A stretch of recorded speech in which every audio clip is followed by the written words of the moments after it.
In this video, we'll begin by looking at the metric units for mass.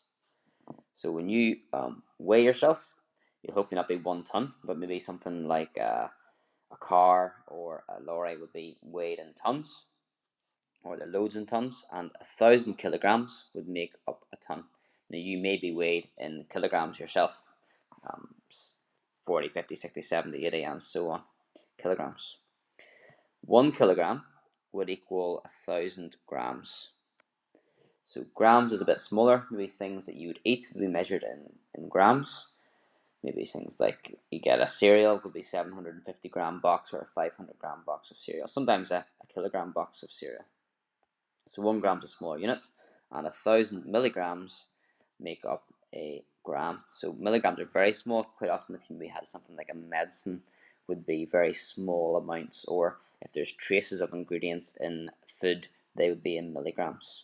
So short for ton is T, short for kilograms kg, short for grams is G, and short for milligrams mg.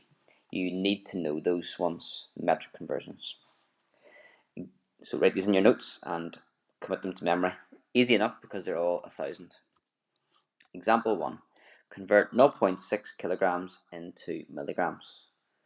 Well, to go from kilograms to milligrams, that's 2 steps. So let's go from kilograms to grams first of all.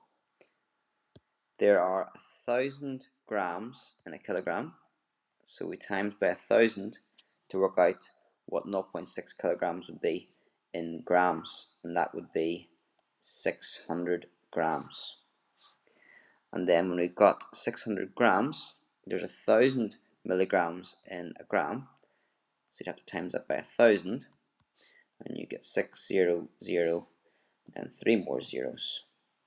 When you've got lots of zeros in a number, it's good to have a comma after every 3 digits, but make sure it's not a comma and not a decimal point. And then remember your units at the end as well. Example 2, we have to convert 62,500 kilograms into tons. Again, it would be easier for your eye to see if there's a comma there between the 62 and the 500. The conversion for kilograms and tons is that 1 ton is 1,000 kilograms. So you'll need 1,000 to get 1 ton, and we've got 62,500. So we divide the 62,500 by 1,000. So moving the decimal place 3 spaces to the left, or moving the number 3 spaces to the right, and you would end up with 62.5, and that's ton. They are metric units. Let's look now at imperial units of mass. So here, more commonly, maybe weigh yourself and say how many stone you are. Sometimes abbreviated to ST, but not always. And you don't have to memorize these, but you'll need to take them down your notes so you can use them. It is good for you to memorize them just for everyday life, but in an exam they'll be given for you. 14 pounds make up a stone. The short abbreviation for pound is LB. And 1 pound is equal to 16 ounces, and the abbreviation for ounces is OZ. So all quite confusing if you don't use it every day, but you'll get more familiar as we go through the topic. Example 3 then. Convert 3 pounds and 5 ounces into ounces. We already have the 5 ounces, we just need to know how many ounces 3 pounds is. So the 3 pounds, every pound is 16 ounces. So 3 pounds would be 3 16s, which is 48 ounces. So we've got the 48 ounces plus the 5 ounces, which would give 53 ounces OZ. And finally, example 4, we have to convert 60 pounds into stones and pounds. So you wouldn't say you're 60 pounds, that's your weight.